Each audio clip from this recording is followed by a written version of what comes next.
આજની તારીખ કઈ છે? 14/4/2025, બરાબર. વિડીયો ચાલુ છે ને? જો આ છે ને આવી રીતની જાર આવે, લોકવાળી કહેવાય છે જાર. આવી રીતના લોક આવે, એકદમ એરટાઈટ થઈ જાય, તમારી વસ્તુ કોઈ કંઈ બગડે નહીં. અને આમ પ્રેસ કરીને એકદમ આમ પ્રેસ કરીને હવે આમાં કાંઈ વસ્તુ તમારે હવા જાય નહીં. આવી ટાઈપની એક જાર આવે છે જેને લોકવાળી જાર કહે, બરાબર છે. સીલ છાલે લખ્યું છે, ઘણા બધા ટાઈપ આવતા હોય છે. બીજી એક આ ટાઈપની જાર છે, આ એક્રેલિકમાં છે. એક્રેલિકમાં માયર બ્રાન્ડની છે જાર.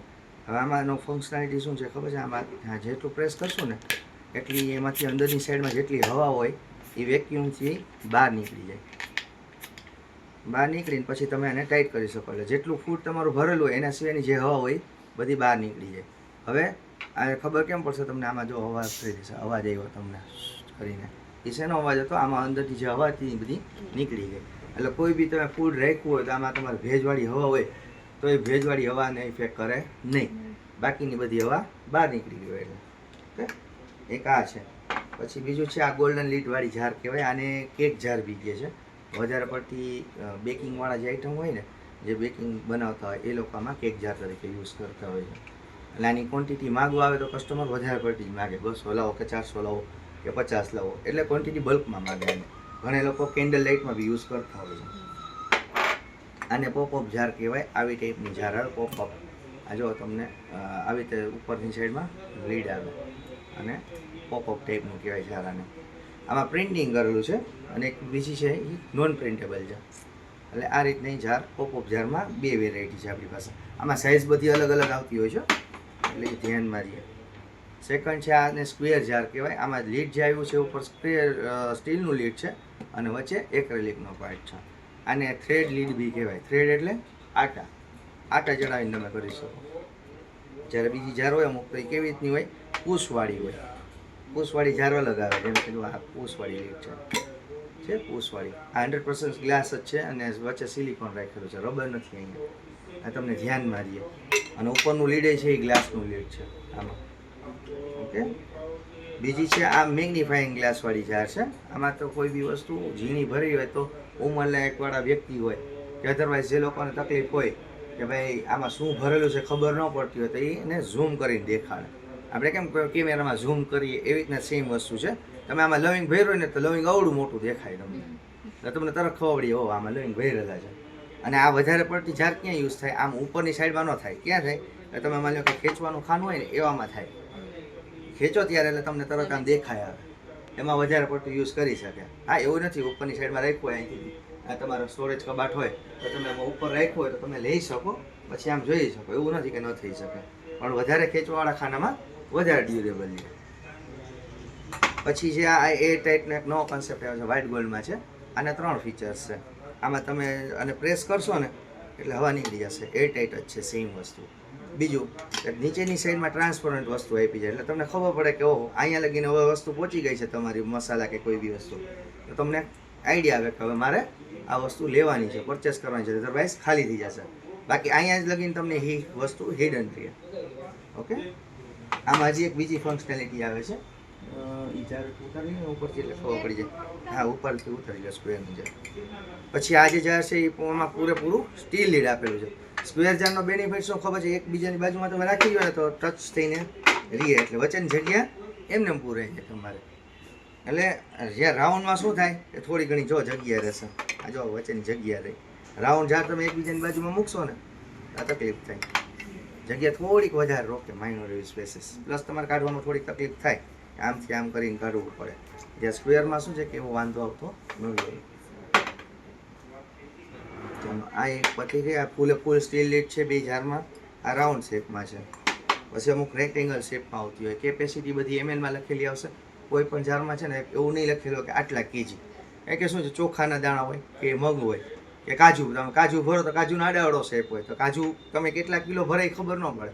એટલે કોઈ બી મેઝરિંગ આવશે સ્ટીલ આપણી જારમાં લખેલું આવશે. શેમાં લખેલું આવશે? mlમાં લખેલું આવશે. ઇવન ડબ્બામાં બી એવી રીતે 15 કિલોના ડબ્બા લખેલા હોય, 15 કિલો સમાશે. પણ જ્યારે આમાં જારમાં તો ખાસ સ્પેસિફિકલી mlમાં જ લખેલું હશે. ઓકે, આમાં એ લોકો વધારાની ફંક્શનાલિટી આપી છે. જો બ્લેક કલરનું છે ને એમાં 1 થી 12 કલરના ડ્રો કરેલા છે. એનો મતલબ એવો છે કે તમે કયા મહિનામાં તમે કઈ વસ્તુ સ્ટોરેજ કરી તમને ખબર પડે. બરાબર. છઠ્ઠા મહિના ઉપર હોય તો તમને સમજી લો કે છઠ્ઠા મહિનામાં મેં આ વસ્તુ ભરી હતી, ઓહો વરસ દિવસ લગીને જાય, આનો તો હું યુઝ કરતો નથી. અધરવાઇઝ બગડી ગયો તો તમને ખબર પડે કે ભાઈ આ તો આજે છઠ્ઠો મહિનો છે કે આ ચોથો મહિનો છે, ચોથા મેં ત્રીજા મહિનામાં વસ્તુ લીધી હતી અને તરત જ બગડી ગઈ, તો તમને આઈડિયા રહે. આ વુડ લીડવાળી જાર છે, જેમાં વુડન લીડ છે અને પ્યોર વુડન લીડ છે, અને આ જે છે બીજો એ પ્લાસ્ટિક બેઝ ઉપરથી એ લોકોએ સેજ કવરિંગ કરવા માટેથી આપ્યું છે. થ્રેડવાળી જાર કહેવાય એને. આ એક્રેલિકમાં પોપઅપ જાર જ છે, આ એક્રેલિક બેઝ ઉપર છે.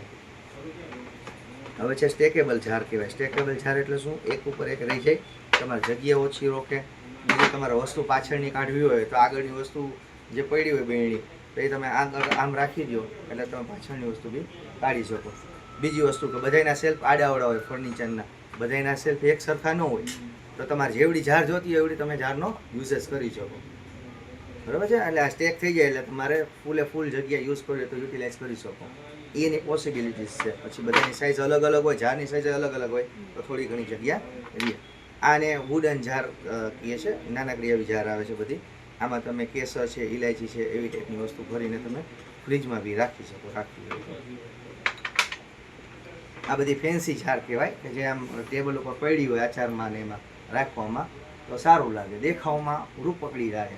આને અંદરની સાઈડમાં કોઈ ન રાખે, મસાલા ભર્યા હોય ને જ્યાં અહીંયા કોઈ ન રાખે. ક્યાં રાખે? ટેબલ ઉપર રાખે, કારણ કે એ લોકો દેખાડો કરવા માટે. હોટલવાળા બી આનો યુઝ કરી શકે ને આપણે ઘરમાં બી તમારે ટેબલ ઉપર રાખવું હોય તો તમે રાખી શકો. એટલે કોકને એવું લાગે ઓહો આની પાસે નવી કંઈક વેરાયટી છે. આ ઇઝી પીક ટાઈપની જાર છે. આમાં જો આ રાઉન્ડ શેપ અહીંયા આપેલો છે, એનાથી તમે બે રીતે જારને રાખી શકો. એક આ રીતના રહીએ અને એક આ રીતના રહેશે, એટલે તમને આમ ફેન્સી જેવું લાગેલું. ઓકે. બાકી એનો કોઈ યુટિલાઇઝ આમ બીજો છે નહીં, પણ આવી રીતના એક આ શેપ આ લોકોએ કંપનીઓને ન કરે. બીજો છે આ જાર છે. આ જાર છે તમે જો આમાં પ્રેસ ટુ ઓપન લખ્યું છે તો પ્રેસ ટુ ઓપન તમે કરશો પછી જે ઢાંકણું ખુલશે, ત્યાં સિવાય ખુલશે નહીં. હવે માની લો કે વસ્તુ આપણે જેમ ખાલી થતી જાય એમ શું થતી જાય? માની લો કે વસ્તુ અહીંયા હોય તો બાકીની શું આવે? એર આવી. એ એર શું કરે? ફૂડને કે કોઈ બી વસ્તુને બગાડવામાં એનો મોટો રોલ હોય, કેમ કે એ હવા કેવી હોય કે આપણને ખબર હોય નહીં. ભેજવાળી હવા હોય ને તમે વસ્તુ એવી ભરી હોય, ઘઉં કે ચોખા કે કંઈ બી વસ્તુ ભરી હોય કે મસાલા ભર્યા હોય, તેને શું કરે? બહારનું વાતાવરણ ઇફેક્ટ કરે. બહારનું વાતાવરણ ઇફેક્ટ ન કરે એના માટે શું કરવાનું? તમારે જ્યાં લગીને ભરેલી હોય ત્યાં લગીને એક્ઝેક્ટ જવા દેવાની એને એ વૈજાય આરામથી. પછી આને પ્રેસ કરી દેવાનું. હવે જો આનું લોક એટલું એકદમ એરટાઈટ થઈ ગયું છે, પણ જાર પડતી નથી. એટલે એ એક વેક્યુમની જેમ જ વર્ક કરે. જેમ ઓલું સેમ આ માયરનું મેં તમને દેખાડ્યું હતું ને કે વેક્યુમ આ પ્રેસ કરીને તમે કાઢી શકો, એની જેવી સિમિલર જ વર્ક કરી શકે આ. ઓકે. આનો જારનો બેનિફિટ સારો છે કે તમારા ફૂડમાં કંઈ કીડા કે કંઈ થાય જ નહીં. વાતાવરણથી બગડી હોય તો એ ભેજ કે કંઈ અંદર જવાનું જ નથી તમારે. ડન છે. બીજી એક જાર છે એક્રેલિકની આવી રીતની છે. આ એરટાઈટ છે. આને તમે આમ ખોલશો એટલે પછી તરત જ ખુલી જશે. આ મેં એરટાઈટમાં આનો સારું કામકાજ છે. બાકીની આ નોર્મલ જાર છે, નોર્મલ લોકવાળી છે, હેન્ડલ આપેલું છે. એટલે માની લો કોઈ વજનવાળી વસ્તુ હોય તો તમે ઉચકી શકો, એના માટેથી આપ્યું છે.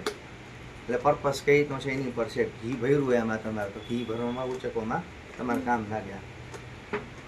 ના છે એ ચારે સાઈડથી લોકવાળી છે, એક્રેલિકનું છે. લોક આવી રીતનું આપ્યું છે. ઉપર આમાં જે આપ્યું હોય સિલિકોન આપ્યું હોય છે એ લોકોએ, અને ચારે સાઈડથી લોક તમે કરી શકો. એટલે એકદમ એરટાઈટ રહે. તમારી વસ્તુ કોઈ બી સ્ટોરેજ કરી તો કામ લાગે. ડન છે.